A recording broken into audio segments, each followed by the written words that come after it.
Bueno, seguimos con Hegel. Hemos ya explicado, digamos, cómo se puede aplicar la visión de esta dialéctica triádica de la tesis, la antítesis y la síntesis al ser humano, y vemos que se puede aplicar a la historia. El propio Hegel la aplica, ¿no? Digamos, de hecho, Hegel considera que la historia funciona de esa manera, ¿no? Por ejemplo, ¿de qué forma la aplica de esta manera triádica? Lo tengo yo aquí, que estoy mirando los apuntes míos de cuando yo estuve a las oposiciones. Bueno, por ejemplo, Hegel considera digamos que hay un primer momento, que sería este momento de tesis, que es el mundo oriental, donde solo es libre el que detenta el poder, pero su libertad es solamente un capricho, no es una libertad real, porque no hay gente libre con quien ejercer la libertad.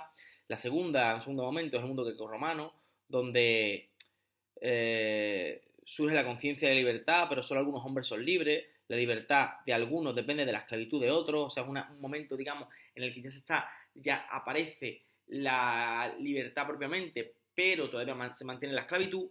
Y hay un tercer momento, que es el mundo germánico, que tiene su origen en el cristianismo y llega hasta Hegel, donde se produce un pleno conocimiento de la libertad, siendo la raza germánica la elegida por el espíritu del mundo para ser explícita a todos los demás pueblos la conciencia de la libertad. Por eso considera Hegel, digamos, en el mundo germánico, digamos, ya la libertad se convierte en algo que se puede incluso enseñar. Ya el ser humano se hace verdaderamente autoconsciente de la libertad, pero no de forma individual en algunos individuos, como en el mundo grecolatino, sino se hace consciente de su libertad como humanidad, gracias, digamos, al Estado germánico, como ha dicho Hegel. Vemos ahí que Hegel no es nacionalista, seguramente, ¿no? ¿Cuándo o de qué forma se hace el ser humano consciente de su libertad?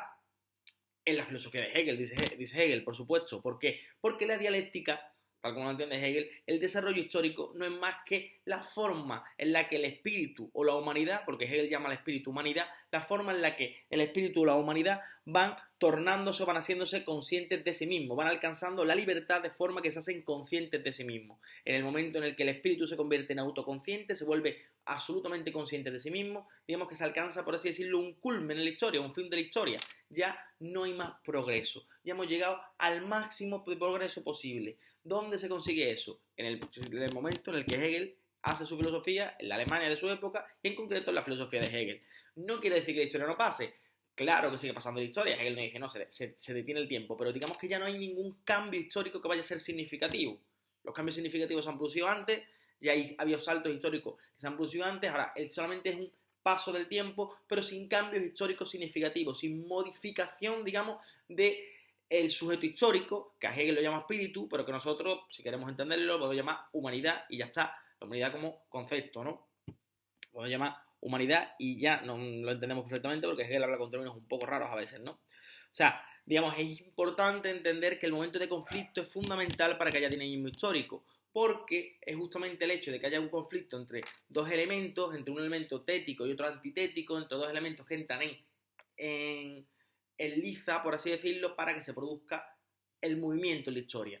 Cuando se consigue cuando se consigue que no haya elementos en conflicto, cuando se consigue, digamos, la paz, por así decirlo, dentro del sujeto histórico, dentro de la propia humanidad, entonces ya no hay más historia, por así decirlo, ya no hay más cambios significativos en la historia, como estaba diciendo, no es que el tiempo no pase, obviamente, pero no hay cambios más significativos en la historia. Esta idea la va a recoger Marx también. ¿En qué se diferencia, por tanto, Hegel de Marx? Porque parece que Marx lo que dice es lo que dice Hegel, no es lo mismo lo que dice Marx que lo que dice Hegel.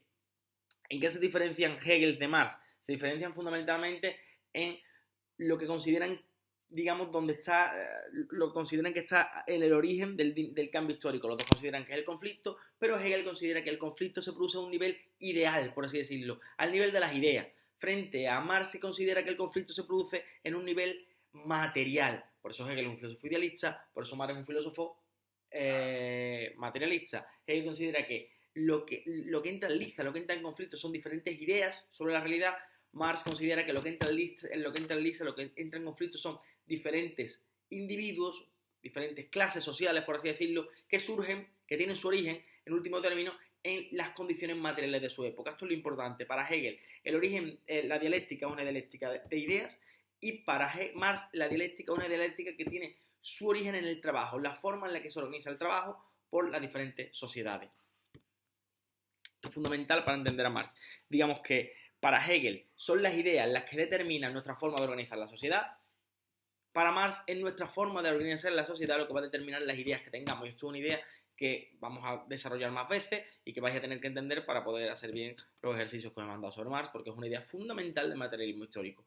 Lo que hay que entender, digamos, es que para Hegel, de alguna forma, el sujeto va desarrollándose en la historia gracias a sus propias ideas. En Marx, al contrario, gracias a su desarrollo eidético, por así decirlo, en Marx, al contrario, el cambio histórico se produce porque diferentes formas de organizar el trabajo, que tienen sus consecuentes formas de entender la realidad, porque la forma de organizar el trabajo, como hemos dicho, determina la forma en la que pensamos, diferentes formas de organizar el trabajo entran en conflicto, entran en colisión, ¿vale?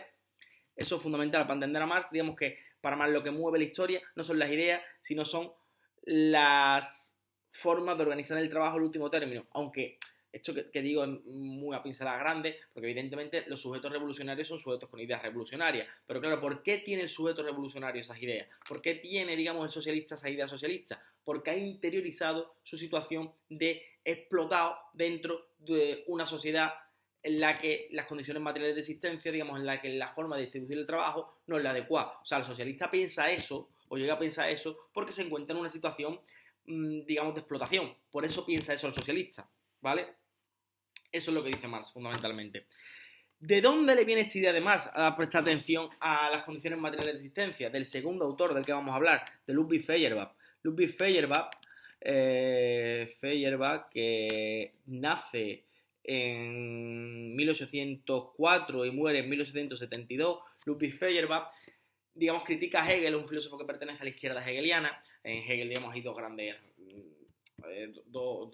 grandes ramificaciones de la escuela hegeliana. La derecha hegeliana, que se interesa sobre todo por el momento conservador de la dialéctica, que es el momento de la síntesis, el momento en el que, digamos, se tiene que aceptar la realidad tal como es, porque es el momento, digamos, en el que se ha consumado la perfección de los dos movimientos. Antes de se ha realizado la perfección que estaba ya implícita en el momento de la antítesis y el de la tesis y de la antítesis. Y los filósofos de izquierda, más bien, que son los filósofos que se fijan sobre todo en el momento de la lucha, de la antítesis. Pues Feuerbach pertenece a estos hegelianos de izquierda. Esto no es importante que lo sepáis, pero bueno, os lo digo.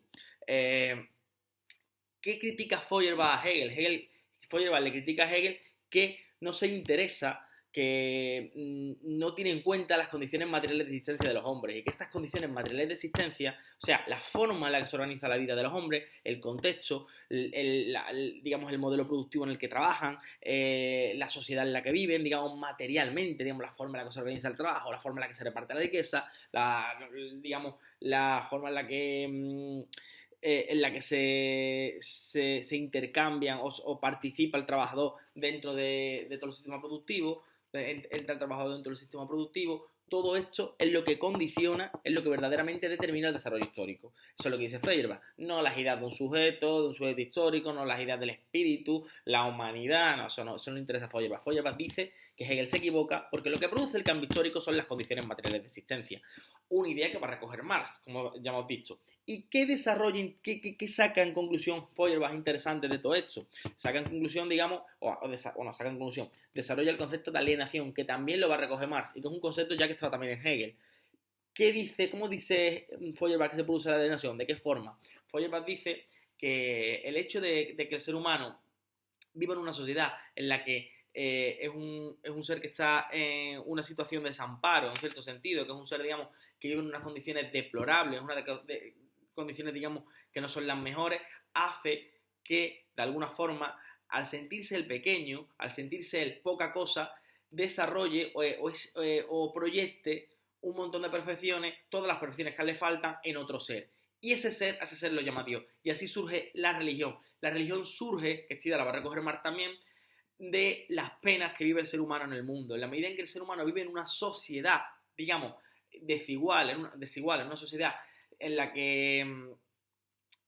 que las condiciones sociales no son las mejores, en la medida en que vive en una sociedad, digamos, en la que es imposible que pueda llegar a ser feliz, en esa medida el ser humano se inventa otro mundo, se inventa a Dios para de alguna manera satisfacer, para de alguna manera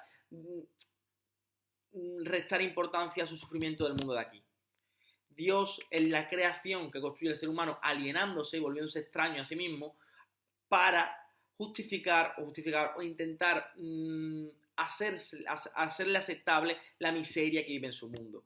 en la medida en que Dios significa, o Dios, digamos, tiene la función de decir que la miseria que se vive en el mundo de aquí será recompensada, sobre todo en los más sufrientes, en el mundo del más allá. Así surge, dice Feuerbach, la alienación. ¿Qué es la alienación? La alienación, que lo vamos a ver el siguiente día de clase, la siguiente clase que os voy a mandar, consiste, digamos, en una forma en la que el ser humano se vuelve extraño para sí mismo, se extraña de sí mismo, se vuelve en contra de sí mismo de alguna manera, piensa lo contrario de lo que debería pensar de alguna forma, piensa en contra de sus propios intereses, naturaliza situaciones que no tendría que naturalizar, situaciones de discriminación y de diferencia que no tendría que naturalizar. La alienación, digamos, tiene que ver con una visión del mundo en la que el sujeto que está alienado asume como naturales circunstancias o situaciones, mejor dicho, o circunstancias que no son naturales y que lo fuerzan o lo obligan o lo impelen o lo hacen que se encuentre en una situación de desigualdad, ¿vale?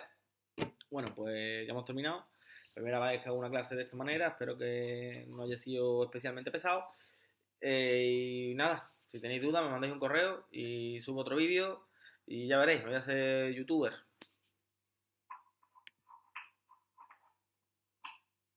¿Cómo se para ahora?